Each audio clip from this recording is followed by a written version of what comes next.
Hi viewers, in this video you will learn about the hardest to reach countries that no one flies to. Chances are you haven't even heard the names of some of them. Surprisingly, in an age where super-fast airplanes connect us to remote continents and islands, there are still places that are virtually inaccessible. I've compiled a list of 10 countries isolated from the rest of the world by dense rainforests, mountain ranges, immensity of the ocean, and other obstacles, and here you go. The Federated States of Micronesia. Not to be confused with the region of Micronesia, of which they are a part. The Federated States of Micronesia, as the name suggests, is a federation of four semi-autonomous states, namely Kosrae, Yap, Pohnpei and Chuuk, located on dozens of atolls in the South Pacific Ocean.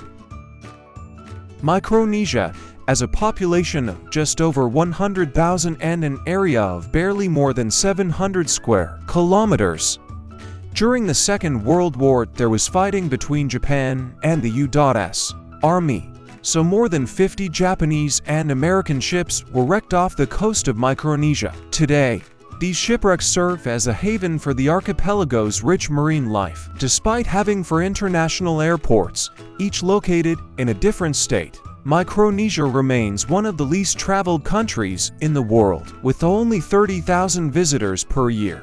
Most flights connect the country to its Pacific neighbors. Therefore, those who do not live in these countries face great difficulty if they want to travel to Micronesia. Suriname, the smallest and least populated country in South America, along with its western neighbor, Guyana. They are often seen as outsiders on the continent, as both are Caribbean nations in the vast majority of Latin American regions. A former Dutch colony, Suriname is home to an estimated 600,000 people, most of whom are descendants of African slaves and indentured laborers from the Indian subcontinent or Java. Suriname is the most forested country in the world, with 97% of its territory covered by forests, with most of the population concentrated in the capital city of Paramaribo.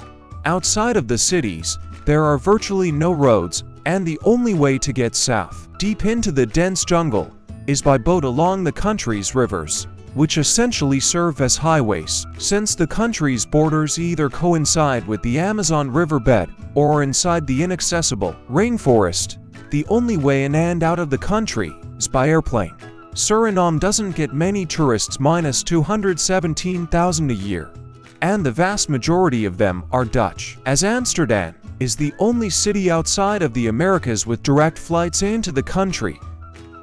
Tonga, located in the South Pacific Ocean, about 800 kilometers east of Fiji, is the only Pacific nation that has never been colonized by Europeans. Because of this, the country has preserved its culture, proud heritage and uniqueness. The country's territory is 171 islands, less than a third of which are inhabited. The main island is home to almost 70% of Tonga's 105,000 inhabitants. For most of modern history, Tonga was an absolute monarchy, unique among Pacific nations. That all changed in 2010 when then King George Tapuvi of Tonga relinquished many of his towers, paving the way for Tonga to become a constitutional monarchy. The people of Tonga are passionate Christians, so much so that on Sunday all economic activity comes to a complete halt and sports are strictly forbidden. Only a few airlines operate regular flights to Tonga.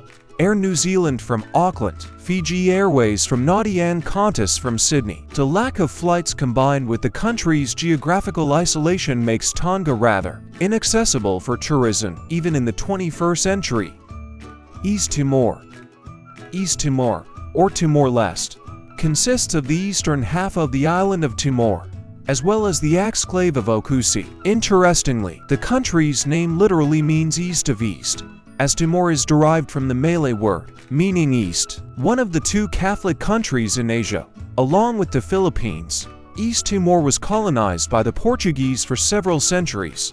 After decolonization, becoming a newly independent nation, it was immediately invaded by Indonesia. On May 20, 2002, after decades of brutal occupation, Timor-Leste finally gained its cherished independence. The country has no UNESCO World Heritage Sites, but its tropical waters are home to over 2,000 species of fish, porpoises, dolphins and whales, making it a stunning diving destination. Timor-Leste has the only major international airport and is served by several smaller airlines, mostly heading to nearby cities such as Denpasar, Darwin and Kupang. This in turn makes the country difficult to access